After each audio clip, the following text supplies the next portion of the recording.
오늘 우리에게 주신 하나님 말씀은 시편 97편의 말씀입니다. 구약 873페이지입니다. 시편 97편 1절부터 12절까지의 말씀입니다. 제가 봉독하겠습니다. 여호와께서 다스리시나니 땅은 즐거워하며 허다한 섬은 기뻐할지어다. 구름과 흑암이 그를 둘렀고 의와 공평이 그의 보좌의 기초로다. 불이 그의 앞에서 나와 사방의 대적들을 불사르시는도다. 그의 번개가 세계를 비추니 땅이 보고 떨었도다. 산들이 여호와의 앞 곧 온 땅의 주 앞에서 밀랍같이 녹았도다. 하늘이 그의 의를 선포하니 모든 백성이 그의 영광을 보았도다. 조각한 신상을 섬기며 허무한 것으로 자랑하는 자는 다 수치를 당할 것이라. 너희 신들아 여호와께 경배할지어다. 여호와여, 시온이 주의 심판을 듣고 기뻐하며 유다의 딸들이 즐거워하였나이다. 여호와여, 주는 온 땅 위에 지존하시고 모든 신들보다 위에 계시니이다. 여호와를 사랑하는 너희여, 악을 미워하라. 그가 그의 성도의 영혼을 보존하사 악인의 손에서 건지시느니라. 의인을 위하여 빛을 뿌리고 마음이 정직한 자를 위하여 기쁨을 뿌리시는도다. 의인이여, 너희는 여호와로 말미암아 기뻐하며 그의 거룩한 이름에 감사할지어다. 아멘. 오늘 이 시간에 예배를 나오시기까지 여러분의 그 기분 혹은 감정은 어떠셨습니까? 혹은 이 한 주 최근을 살아가는 여러분들의 근황 속에서 여러분들은 어떤 감정을 가지고 또 어떤 마음을 가지고 사셨습니까? 하루를 24시간, 일주일이면 168시간, 날마다 동일하게 같은 마음을 가지고 살 수는 없죠. 즐거움이 있었다면 또 그 즐거움 뒤에 고민과 걱정, 근심이 찾아오기도 하고, 때로는 절망이 가득해서 극심한 그 마음의 우울 속에서 우리가 살아가기도 합니다. 그것은 세상 사람들이나 신자인 우리나 동일하게 겪는 일들입니다. 그런 의미에서 오늘 본문 1절에서 이 시편 저자가 말하는 이 선포, 즐거워하며 기뻐할지어다의 이 표현이 여러분들에게 어떻게 들릴지 모르겠습니다. 저에게는 조금 낯설고 좀 거리가 있게 들립니다. 즐거워하며 기뻐하라고 선포하면서 이 시인은 그 대상을 이렇게 이야기합니다. 땅과 허다한 섬. 땅과 섬 자체는 사람처럼 감정을 가지고 즐거워하며 기뻐할 수는 없죠. 의인화시킨 겁니다. 따라서 이 말은 땅 위에 사는 모든 존재들 혹은 땅과 떨어져 있더라도 그 땅 위에, 땅이라고 하는 그 지면 위에 살아가는 모든 존재들은 즐거워하고 기뻐하라고 말하는 것입니다. 여기서 드는 한 가지 의문입니다. 하나님을 믿는 목사인 저로서도 이 시인의 선포가 조금 부담스럽게 다가옵니다. 왜냐하면 여러분, 기쁨, 즐거움이라는 감정은 남이 그렇게 강요해서 느끼는 감정이 아니죠. 제가 여러분들에게 웃으십시오, 즐거워하십시오, 기뻐하십시오 라고 하면은 그 감정이 진짜 차오릅니까?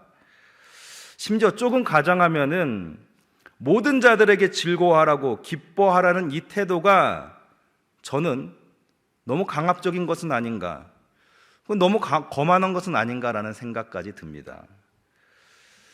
저에게 있어서도 신앙의 경계선이 있습니다. 적어도 하나님에 대한 어떤 내용을 설교하고 또 그 내용을 권면한다는 것은 믿는 자들 안에서 하는 것. 물론 어떤 상황에서는 믿지 않는 사람들에게도 복음을 전하고 하나님의 일을 이야기하지만은 적어도 오늘 이 시편의 본문처럼 기뻐하고 즐거워하라는 류의 내용은 어디까지나 믿는 우리 선에서 이해되고 수긍되는 내용이 아닌가 하는 경계선이 저에게 있습니다. 생각을 해보면 삼위일체 하나님에 대해서 우리 삼위일체 하나님은 전능하시고 그분은 세상을 창조하시고 나아가서 그 삼위의 하나님이신 성자 예수께서 죄인들을 위하여 이 땅에 오셔서 십자가에 달려 죽으셨습니다. 우리 모두는 예수님의 은혜 없이는 살 수 없는 자들입니다 라고 하는 이 내용들, 교회에서는 당연하게 이야기할 수 있는 내용이지만, 그래서 이 얘기를 듣는 교인인 신자인 여러분들은 아멘으로 화답할 수 있겠지만은 이 내용을 저 세상에 나가서 이야기할 때 같은 마음으로 이야기할 수 있을까? 그것을 듣는 세상 사람들은 아멘으로 화답할까? 적어도 이것이 저의 신앙의 상식이고 신앙의 경계선인데, 만약에 시인에게도 이런 기준이 있다면 오늘 본문 1절의 표현처럼 땅과 허다한 섬이라는 표현보다는 조금 범위를 좁혀서 하나님의 백성들아, 하나님의 통치를 받는 자들아, 즐거워하고 기뻐할지어다 라고 이야기하는 것이 합당한 표현이 아닌가라는 생각을 하게 됩니다. 그런데 시인은 그럼에도 불구하고 이 신자들, 믿는 자들, 하나님의 백성들을 넘어서서 세상의 모든 사람들을 향하여서 아울러서 선포를 합니다. 세상아, 이 땅에 존재하는 모든 존재들아, 하나님의 통치를 즐거워하고 기뻐하라, 이렇게 이야기하고 있는 겁니다. 도대체 어떻게 하나님을 알지도 못하고 하나님을 믿지도 않는 자들을 향하여서 진리라는 것을 가지고 이야기하면 말도 통하지 않는 그 세상을 향해서 하나님을 즐거워하고 하나님을 기뻐하라고 외칠 수 있을까?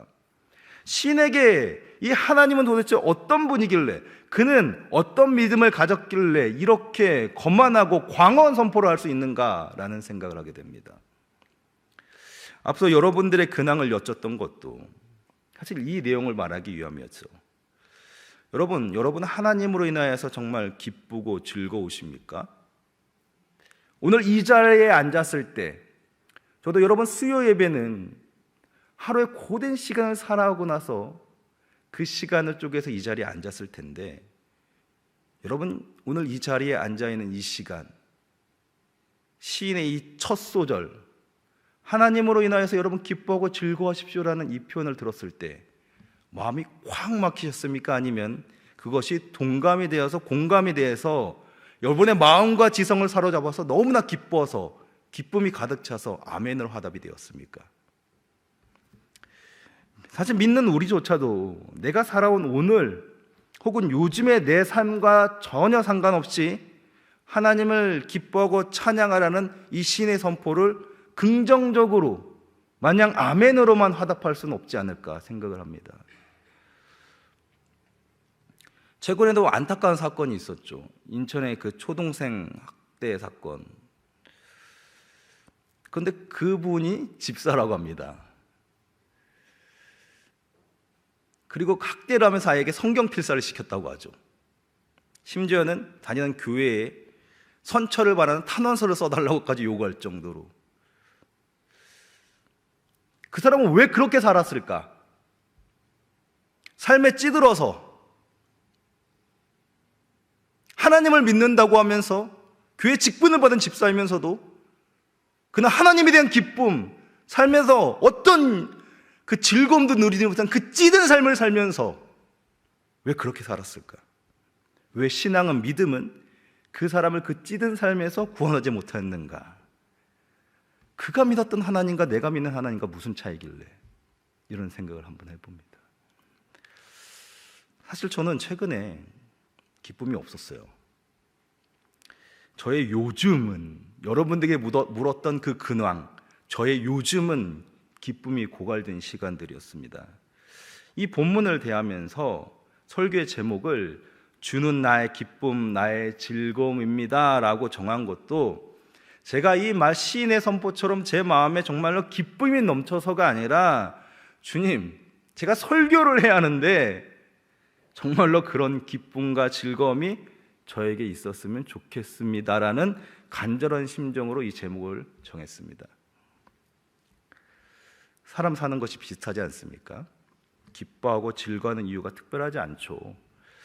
넘겨짚는 마음일 수도 있겠지만 여러분도 저와 비슷할 것이라는 생각을 합니다. 사는 것에 대한 기쁨, 즐거움은 무엇인가? 사람은 본능에 충실하기 때문에 원하는 것을 얻는 만족에서 대개는 기쁨과 즐거움을 얻죠. 그것이 물질이든 정신적인 것이든 원하는 것을 얻고 원하는 일을 성취하는 등 생각하고 원하는 대로 되었을 때 사람의 표현은, 사람의 감정은 살맛 나는 인생이라, 거기에 기쁨과 즐거움이 마음에 깃들게 됩니다. 대부분의 사람들은 원하고 바라는 것을 얻을 때 사는 것에 대한 기쁨, 즐거움을 얻는 것입니다. 그래서 좌절도 대부분은 원하는 것을 얻지 못했을 때, 원하는 대로 되지 않았을 때 좌절이 찾아오죠. 그것이 세상 일이건 교회 일이건 상관없이 우리의 의지가 반영되지 않고 마음대로 되지 않을 때, 그래서 막막하고 괴롭고 낙마하고 주저하는 경험들을 하게 됩니다. 그래서 더 궁금해지죠. 도대체 시인은 왜, 무엇 때문에 자신뿐 아니라 동료의 믿음을 가진 사람들을 넘어서서 세상의 모든 사람들을 향하여서 즐거움과 기쁨을 선포하는가? 그렇게 하라고 선포하고 외치는 이유가 무엇인가? 그렇게 할 수 있는 이유가 무엇인가? 궁금해지는 겁니다. 1절을 보시면 여호와께서 다스리시나니 즐거워하고 기뻐하라고 합니다. 그러니까 시인이 즐거워하고 기뻐할 수 있는 이유는 뭡니까? 여호와께서 다스리기 때문이라는 겁니다. 하나님의 주권, 통치, 다스림, 여러분 적어도 우린 일주일에 한 번 정도는 교회에서 들을 수 있는 내용이고 익숙한 표현들이죠. 그래서 여기에 맹점이 있습니다. 하나님의 다스림, 하나님의 당신의 삶을 다스리고 통치하십니다. 이 말이 새롭거나 기쁘지 않는다는 겁니다. 시인과 나의 차이는 도대체 무엇이길래 그는 하나님의 통치를 기뻐하는가? 오늘 본문의 배경을 살펴봤더니 두 가지 설이 있습니다. 하나는 우리가 지난주에 봤던 시편 96편과 마찬가지로 다윗이 하나님의 개가 예루살렘으로 돌아오는 것을 기뻐하며 이 시편을 지었다는 내용과, 또 하나는 저자가 누구인지 또 언제 누가 썼는지는 모르겠지만 이 시는 후대에 바벨론 포로기에서 돌아온 이스라엘 백성들이 하나님께 예배드렸을 때 쓰는 찬양시로 썼다는 설, 두 가지가 배경으로 있습니다. 어떤 것이 정확한 배경인지는 몰라요. 그런데 전자는 다윗이 썼다고 가정할 때에는 역사상 가장 이스라엘의 왕권이 강력했던 시대, 그리고 그 다윗이라고 하면은 정말로 하나님을 사랑했고 또 그 믿음이, 그 신앙이, 그 태도가 하나님께 인정받았던 사람입니다. 심지어 다윗은 시편 19편에서 하나님에 대한 자신의 마음을 이렇게까지 표현하죠. 금보다 더 사모하고 꿀과 송이꿀보다 더 달다라는 표현을 사용합니다. 엄청난 고백 아닙니까? 우리는 하나님의 말씀을 대할 때 하나님의 말씀이 그렇게 우리를 잘 재우는 자장가처럼 들리는데, 이 하나님을 생각하면 이 다윗은 그 하나님의 말씀이, 하나님의 법이 금보다 더 사모가 되고 꿀보다 더 달다라고 이야기하고 있는 겁니다. 도대체 어떤 신앙의 경지인가? 그래, 그 정도 신앙이니까 여호와의 통치가 기쁠 수 있고 즐거울 수 있겠지. 그럼 후자를 한번 적용해 보겠습니다. 바벨론 포로기에 돌아온 자들을 한번 상상을 해보죠. 이들은 굉장히 궁핍하고 초라했습니다. 고대하던 그 약속의 땅 예루살렘으로 돌아왔지만 눈에 보이는 현실은 무엇이었습니까? 무너진 성전, 성벽, 아무것도 없는 황폐한 땅. 자신들의 그 신앙의 중심이었던 그 성전이라고 하는 것, 무너져서 보이지 않는 그 터만 남은 것, 노력해서 복구했는데 아무리 노력해도 그들이 가지고 있는 재원과 그들이 가진 힘으로는 건설할 수 있는, 재건할 수 있는 성전이라고 하는 것은 편박한 초라한 성전의 모습. 그들의 삶은 또한 어떻습니까? 내일 무슨 일을 당할지 몰라서 늘 걱정해야 하는 시험거리에 짓눌려 있었습니다. 하나님의 임재, 하나님의 영광이라는 말은 과거에나 통용될 법한, 이제는 그들의 삶에 적용되지 않는 말과 같이 느껴지는 그 상태, 그런 상태에서 여호와의 통치를 즐거워하라, 기뻐하라는 말은 어떻게 선포되어지는 건가? 두 가지 중에 하나겠죠. 적어도 정말로 이 현실을 뛰어넘어서 하나님의 통치가 있기 때문에 우리가 즐거워했으면 좋겠습니다라는 간절한 고백이거나, 아니면 굉장히 힘없이 종교적이고 형식적으로 울려 퍼지는 그런 말 정도. 전자에는 기쁨이 충만했고 후자에는 불안함과 근심과 걱정이 있습니다. 어떤 배경을 생각해도 낯설지 않은 것은 전자든 후자든 사실 모든 것이 우리의 삶을 대변하고 우리의 삶을 아우르는 모습이라는 겁니다. 우리도 다윗보다는 부족할지 몰라도 하나님으로 인하여 기뻐하고 즐거워하죠. 매일은 아니더라도 말이죠. 동시에 그러나 우리는 하나님이 있어도 근심하고 걱정합니다. 그럼 도대체 여호와의 통치가 무엇이길래 기쁨도 슬픔도 모두 아우르는 고백이 될 수 있는가? 믿는 자들의 영역을 넘어서서 세상을 향해서 고백할 수 있는 그 내용이 될 수 있는가? 2절에서 하나님의 다스림에 대해서 이런 이야기를 하죠. 구름과 흑암이 둘렀고 의와 공평이 그의 보좌의 기초로다. 구름, 흑암, 의와 공평이라는 표현은 성경에서 전형적으로 하나님에 대해서 사용하는 표현들입니다. 이 구름과 흑암을 가장 잘 드러나는 장면이 출애굽기에 나오죠. 출애굽기를 보시면은 하나님께서 이제 애굽을 징벌하시는데 흑암으로 애굽을 치는 장면이 나옵니다. 빛과 낫을 지우시고 3일 동안을 온통 깜깜하게 흑암으로 애굽을 징벌하시는 장면이 나오죠. 애굽인들에게 이 빛이라고 하는 것, 태양이라고 하는 것은 그들의 자부심이었습니다. 그들의 신이었죠. 찬란한 광채가 온 애굽 땅을 비추는데 그 힘으로 우리는 번성하였고 번영하였다고 얘기합니다. 그래서 태양을 그들의 신으로 섬겼고, 그들의 통치자 바로를 태양의 신의 아들이라고 이야기했습니다. 그러나 하나님께서 한번 치시니까 그 흑암으로 말미암아 애굽의 빛이 삼켜지고 온통 그 땅이 어둠으로 가득해졌습니다. 그것이 흑암의 이미지입니다. 반면에 구름은 이스라엘에게 베푼 하나님의 은혜로 많이 나타나죠. 광야를 행군할 때 그 뜨거운 기운에서 낮 동안 행군하는데 내내 구름으로 기둥을 만드셔서 이스라엘을 보호하시죠. 또 시내산은 어떤 일이 일어났습니까? 이스라엘이 시내산에 머물 때 하나님께서 직접 찾아오심으로, 임재하심으로 백성들을 만나러 오는 장면이 나오죠. 그때 시내산에 구름이 빽빽하게 산을 두르는 모습으로서 하나님의 임재를 표현합니다. 구름과 흑암은 하나님의 통치가 드러난 도구로 성경에서 나오죠. 그런데 그 구름과 흑암이라는 표현, 그래서 누군가에게는 그것이 고통이고 누군가에게는 그것이 희망이고 소망입니다. 자랑입니다. 이어서 의와 공평을 한번 생각을 해보면, 보통은 의와 공평이라는 말이 법적인 용어로 많이 사용됩니다. 판결, 심판에 해당하는 단어에 많이 쓰이죠. 통치자의 힘과 권력을 나타내는 말로 쓰입니다. 힘을 가진 대부분의 통치자들을 생각해 보면은 이 땅 인간 통치자들은 자신의 힘과 능력을 과시하려는 성향이 있습니다. 인간 역사에서 어떤 왕도 자신이 가진 힘과 능력을 겸손하게 행한 사람은 없습니다.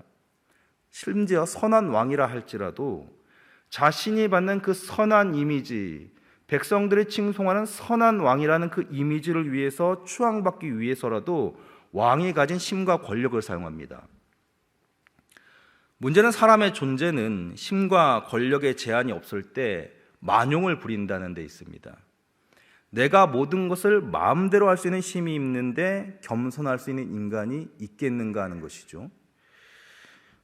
쉬운 예로, 만약에 여러분들에게 지금 뭐든지 이룰 수 있는 3가지의 소원이 있다고 한다면 여러분들은 그 소원으로 무엇을 이루시겠습니까?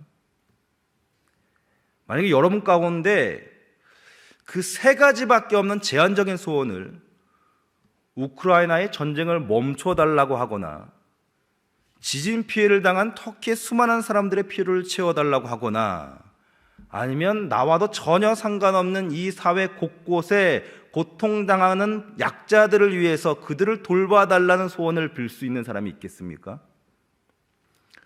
그럴 수도 있겠지만은, 그러나 대부분의 우선순위에서는 그런 소원은 나타나지 않을 겁니다.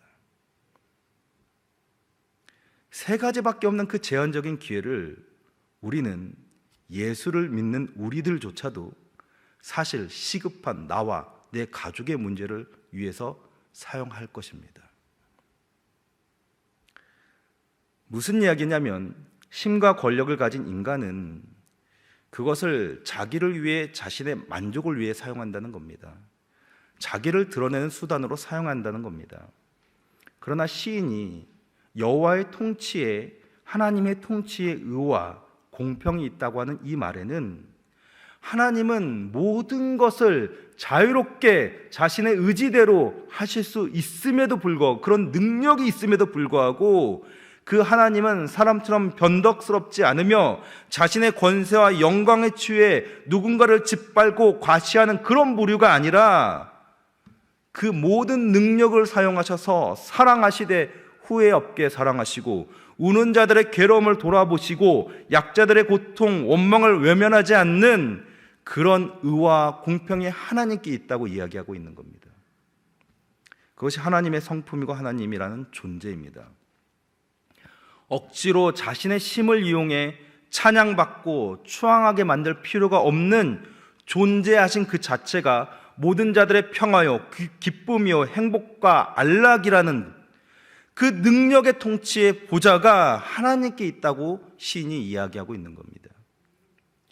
우리가 살아가는 이 상태가 비참하고 피곤하고 괴로운 것은 사실 이 세상이 의롭지 않고 공평하지 않기 때문입니다.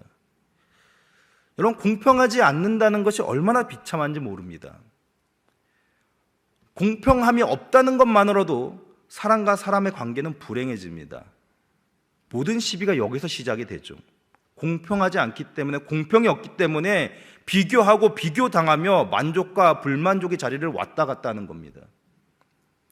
오늘 나는 최선을 다해 살았다, 나의 삶은 성실하고 정직했다 하더라도 그 가치가 타인에 의해서 인정받지 않는다면, 아니 눈을 돌려보니까 저 옆에 누군가는 불의한 삶을 살았고 그 불의를 추구했는데 그가 나보다 더 나은 삶을 살았다라고 인정받고 나의 삶을 더 추월해서 잘 산다면 최선을 다했다는 나의 삶이 과연 만족이 될까?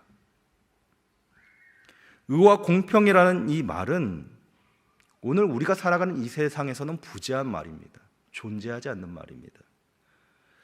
입에 담을 수는 있으나 오늘 우리가 살아가는 세상의 그 현상에서는 나타나지 않는 말이죠. 따라서 시인의 이 말, 하나님의 보좌가 의와 공평에 기초하고 있다는 그 말은 그 하나님의 통치로 말미암아 시인이 혹은 하나님의 백성이 혹은 세상이 누릴 수 있는 그 기쁨, 유익이 무엇인가 하는 것을 가장 잘 드러내는 표현인 것이죠. 그런 하나님의 통치가 세상에 나타날 때 세상은 두려워 떤다고 이야기합니다. 4절과 5절을 보십시오. 그의 번개가 세계를 비추니 땅이 보고 떨었도다. 산들이 여호와의 앞 곧 온 땅의 주 앞에서 밀랍같이 녹았도다. 특별히 3절을 보시면 불이라는 표현을 사용하는데 이 불이라고 하는 것은 소멸하는 불입니다. 정확하게 말하면 소멸시키는 불입니다. 하나님의 의와 공평에 대적하는 그와 반대에 있는 모든 것들을 소멸하는 불. 창세기를 보시면 소돔과 고모라를 심판하는 불이며 마지막 때에는 그 심판대에서 꺼지지 않는 불로서 모든 악인들을 영원한 고통 속에서 태우실 불이 하나님의 보좌 앞에 있습니다. 소돔과 고모라를 생각을 해보시면요, 인간이 가장 비참하고 죄악된 상태를 창세기가 이야기하기 위해서 소돔과 고모라를 이야기합니다. 죄악이 관영한 곳, 죄악이 가득한 곳이 소돔과 고모라입니다. 음란과 호색, 온갖 추잡한 욕망이 지배하는 도시, 거기는 하나님이 있지 않는 곳처럼 하나님의 지배와 하나님의 통치와 너무나 멀어 있는 그 땅. 그런데 그곳을 겉으로는 어떻게 표현되냐면 소돔과 고모라는 물이 넉넉하고 풍요로워서 여호와의 동산 같고 애굽 땅과 같다, 애굽 땅과 같았더라는 평가를 받습니다. 그러니까 무슨 말입니까? 속은 썩어가는데 그 실상은 썩어 있는데 사람들의 보기에 겉모습은 풍요와 번성과 만족이라는 겁니다. 그런데 예수님께서 마태복음에 말씀하기를 오늘날 복음을 받아들이지 않고 자기의 번영에 만족하며 살아가는 이 세상이 이 소돔과 고모라보다 더 악하다고 말씀합니다. 마태복음 10장 15절입니다. 내가 진실로 너에게 이르노니 심판날에 소돔과 고모라 땅이 그 성보다 견디기 쉬우리라. 이 불에 의해서 태워질 것들이 무엇입니까? 7절을 보시면 조각한 신상을 섬기며 허무한 것으로 자랑하는 자는 다 수치를 당할 것이라. 그래서 조각이라는 말은 결국은 누군가의 손에 의해서 만들어진 것이라는 뜻입니다. 그러니까 존재 자체가 한계를 가진 거죠. 물론 뛰어난 조각사에 의해서 만들어진 그 작품들은 가치를 인정받죠. 그러나 어린아이의 손에서 꼬물꼬물 그 찰흙으로 빚어진 것이나 뛰어난 조각사에 의해서 만들어진 것들이나 동일한 공통점은 뭡니까? 생명이 없다는 겁니다. 듣지도 못하고 말하지도 못하는 존재, 인생들과 더불어서 나누고 아파하며 사랑하지도 못한다는 사실. 그런데 오늘날 이 소돔과 고모라나 세상을 보건대 어떤 모습이 나타나냐면 그럼에도 사람들은 그러한 조각된 것들을 향하여서 끊임없이 의미를 부여하며 거기에 무릎을 꿇고 경배를 돌립니다. 거기에 자신들의 열망과 소망을 담습니다. 조각한 신상 혹은 우상이라는 이 단어들이 그냥 예전에 옛날 사람들이나 믿는 그 미신, 과거의 풍습이 아니라 사실 오늘 이 땅을 지배하는 모든 것들입니다. 모든 세대를 아우르면서 인간 곁에서 인간 삶에서 지독하게 그 인간들의 욕망과 결합되어진 존재들, 돈을 사랑하고 부요를 쫓으며 건강, 잘됨의 안위를 기원하고, 사실 이런 것들이 우리와 동떨어진 이야기입니까? 그것은 부한자들의 이야기, 불의의 권력을 가진 세상 사람들의 이야기입니까? 우리 안에도 도사리는 이야기들이죠. 하다못해 여러분, 우리도 이런 이야기를 하잖아요. 이런 소망을 가지고 있지 않습니까? 화곡동에는 내 집이 가치를 인정받아서 좀 땅값이 올라서 내가 좀 잘 살았으면 좋겠다는 그 마음.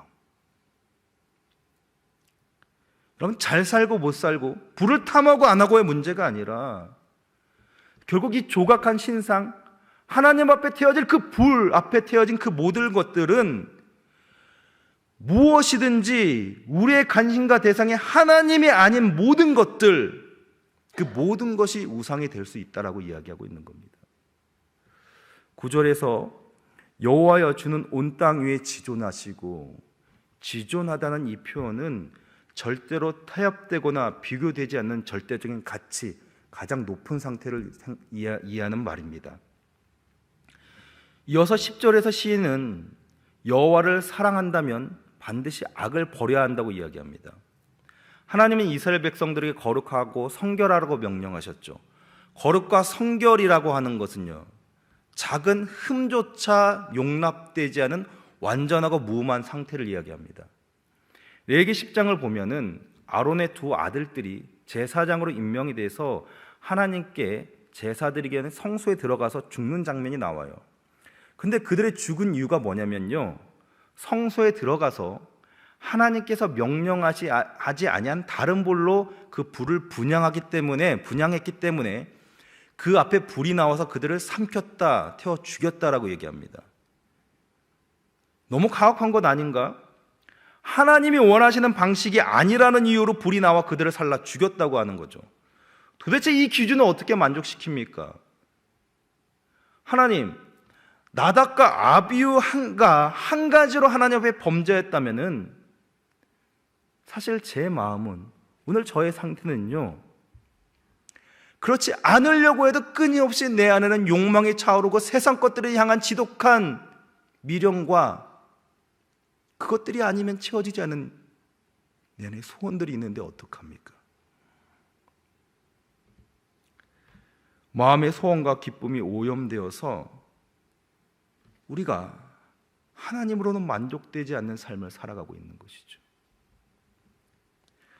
하나님께서 명하시는 내용들이 주는 무게를 벗어나서 사실 조금 자유롭게 살고 싶고, 그 안에서 조금은 하나님을 벗어나 살아가는 자유가 있으면 어떨까 하는 것. 어떻게 우리가 이 신의 고백처럼 전심을 다해서 하나님을 기뻐하고 즐거워할 수 있을까? 하나님을 사랑하는 데 있어서 내 안의 욕망과 소원을 다 내려놓고 내 마음이 어떻게 전심으로 하나님으로 채워질 수 있을까? 사실 이 문제에 오늘 이 신이 선포하는 즐거워하고 기뻐하라는 선포의 모든 주제가 담겨 있는 겁니다. 예배 자리에 나와 있다고 해서 우리 모두가 말씀을 기쁘게 들을 수 있는 것은 아닙니다. 우리는 그날의 나의 기분, 나의 상태에 따라서, 또 강단에서 말씀을 전하는 그 사람의 스타일에 따라서 하나님의 말씀이 들리기도 하고 들리지 않기도 하죠. 예배 자체가 우리의 기쁨이 되지 않는다는 사실을 굳이 우리가 점잖은 척하면서 숨길 필요는 없습니다. 어쨌든 예배의 감격, 기쁨 혹은 은혜를 받았다는 우리의 그 모든 수용들은 거의 대부분 나의 상태, 내가 느끼는 나의 만족의 기준에 달려있는 경우가 대부분입니다. 그러나 하나님께서는 우리의 이 모습을, 이 연약한 모습을 모르실까요? 만물의 모든 상태를 아시고 심지어 사람의 머리털까지 세신 바 되셨다는 그 하나님께서 우리의 이 약함, 우리의 이 비참함을 모르실까요? 하나님, 저는 도저히 하나님만으로는 기뻐해지지 않습니다. 하나님, 제 모습과 제 삶이 이러할진데 어떻게 모든 것을 제껴주고 하나님의 통치로 즐거워할 수 있겠습니까? 하나님만으로 즐거워할 수 있겠습니까? 우리의 입술로 이런 고백을 하지 않더라도 이미 주님은 우리의 모든 것을 다 알고 계십니다. 예수님께서 이 땅에 오셔서 우리와 같은 그 육신을 입고 사셨다는 그 내용, 그 말이 사실은 인간이 우리가 경험하는 그 실존의 모든 고통과 괴로움, 즐거움의 근원이 어디에서 시작되고 무엇을 통해서 우리가 채워지는지를 너무나 잘 아신다는 내용인 것이죠. 요한복음 11장을 보시면요, 나사로가 죽은 사건이 나오죠. 특별히 나사로를 이야기할 때 성경에서는 주께서 사랑하시는 이라는 표현을 사용합니다. 주께서 사랑하시는 나사로가 병들었다는 소식을 들으셨고, 시일을 지나서 그가 또 병으로 죽었다는 소식도 듣습니다. 예수님께서 나사로를 찾아간 그 현장은 한창 그 장례가 진행되는 현장인 것이죠. 그 장례 현장, 비참함과 비통함이 가득한 현장이었죠. 유족들인 마리아와 마르다의 입장에서는 너무나 억울한 죽음입니다. 그들 가족을 위해서 함께 울어주기 위해서 많은 사람들이 그 자리에 참석했습니다. 온통 슬픔과 비참함이 지배하는, 그러니까 거기에 방문한다는 것은 마음이 숙연해지는 그런 현장인 것이죠. 그런데 그 현장에 방문하신 예수님의 반응은 뭐였습니까? 요한복음 11장 33절을 보시면요, 예수께서 그가 우는 것과 또 함께 온 유대인들이 우는 것을 보시고 심령의 비통이 여기시고 불쌍히 여기사, 주님께서 느끼시는 비통함과 불쌍함, 죽음이라는 그 거대한 장벽 앞에서 초라한 그 인간들, 거기에 아무것도 할 수 없어서 할 수 있는 것이라는 그저 우는 것밖에 할 수 없는 그 존재들을 향하여서 주님은 비통하게 여기시면서 불쌍히 여기셨다고 말씀하고 있는 겁니다. 하나님의 그 구원은 오늘 잠시 잠깐 있다가 사라질 것들로 우리를 채워주시면서, 그래, 이것들로 만족해라라고 우리의 혀를 만족시키고 적시는 수준으로 그 구원이 베풀어지지 않았습니다. 하루살이와 같은 우리는 지금 이 쓴맛 나는 혀를 달콤하게 채워줄 무엇이 그립고 간절할지 몰라도 하나님은 우리의 존재가 무엇으로 만족하며 무엇으로 기뻐하며 무엇으로 즐거워할지 너무나 잘 알고 계시는 겁니다. 깨어진 유리 조각 파편 하나하나를 주워 모아 그 있는 자리에 다시 붙여 모은 것 같이 우리의 존재라고 하는 것, 사람의 존재라고 하는 것은 하나님의 그 영원하심으로 분리되어진 순간에 다시 그 하나님께로 가지 않으면, 그 원천으로 복구되지 않으면 도저히 우리는 채워지지 않고 기뻐하지도 즐거워하지도 못한다는 사실을 하나님께서 아시는 것이죠. 도저히 기뻐할 힘도 즐거워할 의지도 없는 자들을 향하여서 그들을 찾기 위하여서 하나님이신 예수가 직접 이 땅에 오셨다는 사실입니다. 채워지지 않는 갈망, 만족되어지지 않은 즐거움을 어떻게든 채우려고 인간은 오늘도 자신의 기준에 합당한 것들을 세워놓고, 그것을 가진 자들은 성취하고 그것을 차지한 자들은 세상 삶을 잘 살았다고 갈채를 보낼지 모르겠지만, 사실 모든 것을 까놓고 보면은 인간은 도저히 그런 방식으로는 기뻐하고 즐거워할 수 없다는 사실, 그 세상이 주는 것들로 인하여서 만족되어지지 않는다는 사실을 죽음의 문턱에 이르렀어야 겨우 깨닫고 후회를 하는 것이죠. 그래서 우리는 오히려 이 시인이 선포하는 여호와의 통치를 즐거워하고 기뻐하라는 이 말이 오늘 우리에게 위로가 되는 것입니다. 어쩌면 시인도 순박하게 하나님을 믿는 신앙으로만 살지는 않았을 겁니다. 그도 경험한 인생의 수많은 시간들 안에서 세상의 즐거움을 보았고 세상의 달콤함도 경험했을 겁니다. 그러나 종국에 그가 그 모든 것을 통하여서도 노래할 수 있는, 입술을 벌려 노래할 수 있는 것은 세상에는 누리는 유익보다는, 즐거움보다는 하나님의 통치가 저의 만족이며 저의 기쁨입니다 라고 고백할 수 있는 그 소망의 지점을 발견하게 되는 것이죠. 눈앞에 보이는 강력한 것들이 늘 우리를 유혹하고, 그 유혹에 도취되다 보면 세상에 하나님은 없는 것 같고, 번영, 풍요, 물질의 신이 하나님보다 더 강력해 보이는 그 세상의 자리 앞에서, 그 시대 앞에서 그 땅을 살아가는, 그 시간을 살아가는 우리가 요동하지 않을 수 있는 유일한 이유는 하나님의 통치가 우리의 모든 것을 채워주기 때문입니다. 그의 보좌가 견고하여 영원하기 때문에 흔들림 없이 우리를 붙잡고 있기 때문입니다. 모든 것을 가져도 영원하신 하나님 앞에서 살아있지 않다면 그것은 조각한 신상처럼 생명도 없고 죽어있는 가짜라는 사실을 기억하시기 바랍니다. 인생이 무엇을 성취하고 필요에 대한 모든 것을 충분히 얻었다고 해서 기뻐하거나 즐거워할 이유가 없는 것은 그것들이 주는 기한이 너무나 짧기 때문입니다. 물론 그것이 오늘 세상이 말하는 기쁨의 실체이고 우리가 매일 접하는 환경에서 당하는 기준입니다. 그것들의 힘을 무시할 수가 없습니다. 그러나 여러분, 그렇기 때문에 우리가 하나님의 말씀 앞에서 벗어나지 않아야 하는 겁니다. 우리가 하나님의 통치 앞에서 하나님의 말씀을 들으며 거기에 자꾸만 나를 세워하는 이유가 여기 있는 겁니다. 영원하신 하나님이 영원한 생명을 버리고 죽기까지 사랑한 존재가 누구인가? 하나님의 당신의 공의로움과 의로움으로 붙잡아서 요동치지 않는 그 보좌의 능력으로 살피는 그 당사자가 누구인가? 그 존재가 누구인가 하는 것을 우리가 날마다 기억하셔야 합니다. 우리를 향한 그분의 시선에는 여러분들이 가진 재산, 넉넉한 부유함이 전혀 반영되지 않으며 우리가 배운 지식의 유무, 세상에서 내가 가지고 있는 위치, 그 모든 것들이 작용하지 않습니다.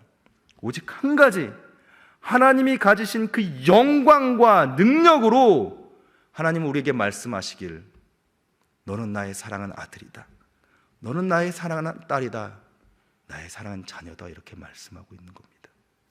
그 변함없는 영원한 하나님의 보좌의 통치가 오늘 우리를 붙잡고 있습니다. 하나님 우리를 가장 보배로운 존재라 말씀하신다는 사실을 기억하시기 바랍니다. 그러므로 우리가 세상에서 유혹하는 방식으로 나의 기쁨을 찾을 것이 아니라 오직 여호와로 인하여 신의 고백처럼 오직 여호와의 통치로 말미암아 내 영혼이 가득 채워지는 기쁨을, 그분을 의지하면서 나아갈 때 베풀어지는 모든 은혜를 통하여서 나의 심령이 즐거움으로 회복되는 그 모든 은혜를 날마다 사모하시면서 누리시기를 소원합니다.